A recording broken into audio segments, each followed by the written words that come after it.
Welcome to the September 15th, 2017 edition of Colorado Inside Out Postgame, a special web-exclusive production here on Channel 12.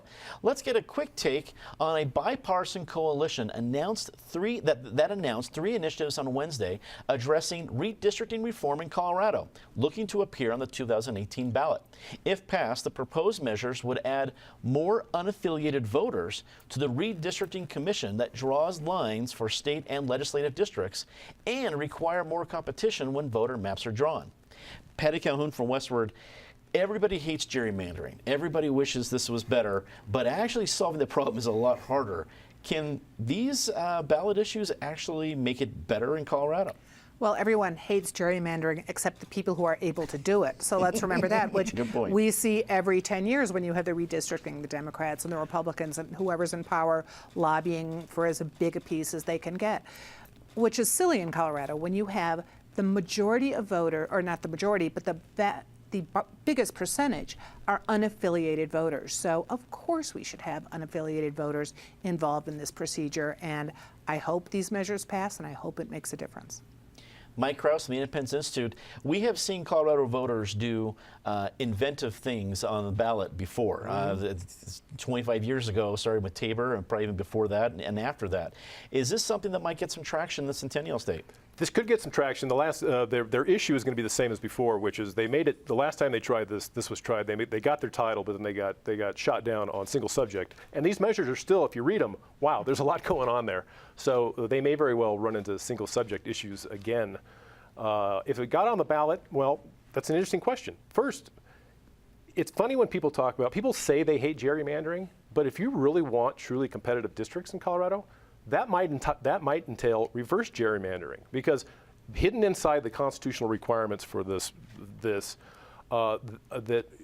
districts are supposed to be competitive, but at the same time you're supposed to honor all these conditions, which is to respect boundaries of cities and counties and to keep together what's called communities of common interest along racial lines, ethnic lines, geographic lines, demographic lines, which are actually the opposite of competitive and are more representative.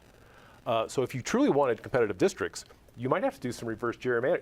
Imagine trying to draw a competitive map of Denver. Well, that's not going to happen unless you were willing to draw outside the lines of Denver as well. So they have an internal conflict, and I don't see it getting solved, at least not from the constitutional measure. I can definitely see the statutory changes probably doing well if they get on the ballot. And by the way, they also include members of minority parties, so the Libertarians and probably this new Unity Party would have representatives on there. The constitutional measure, no. The great irony is that some of the same people behind this were behind Amendment 71, which essentially makes it impossible to put a constitutional amendment on the ballot. All you have to do is go into one or two of these heavily weighted Senate districts. So let's say the Democrats want to kill this thing. Pick out the two most heavily weighted Democratic Senate districts, go run a decline to sign campaign. This thing never makes it to the ballot. John Bowman from 5 Points News joins us.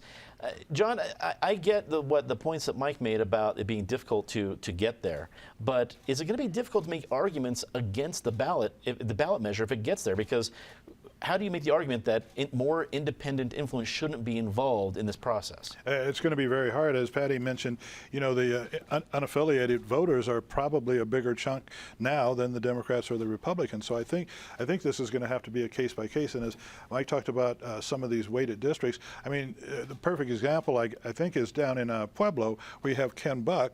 You know, most of the people down there, somehow they're voting Republican, you know, for national elections, but for the state elections, they still vote Democratic. And so there's going to have to be, as you say, how is anybody going to challenge this? That's going to be the impetus. And if people bring back up 71 and note that these people are involved, that might have some weight. Rounding out the panel today, Ian Silveri, Executive Director at Progress Now Colorado. Good to have you back. So it's hard to have Democrats and Republicans traditionally agree on a lot of things, but agreeing that they should be the only ones deciding where the districts are, it's probably something that we're going to agree with. Do you think there's going to be at least a little bit of movement from the parties saying, whoa, we don't want to change the system, actually arguing against these ballot issues if they indeed make it to the ballot? Well, I don't really know what the parties are going to do, but I think an important thing to remember is that unaffiliated doesn't necessarily equal independent. Unaffiliated doesn't equal nonpartisan. There are plenty of unaffiliated voters in this state that are way more extreme than either one of the parties on either side. In fact, they're registered unaffiliated because the Democrats aren't liberal enough or the Republicans aren't conservative enough. Right. So just simply adding an unaffiliated person to a panel doesn't necessarily mean you're balancing things out politically.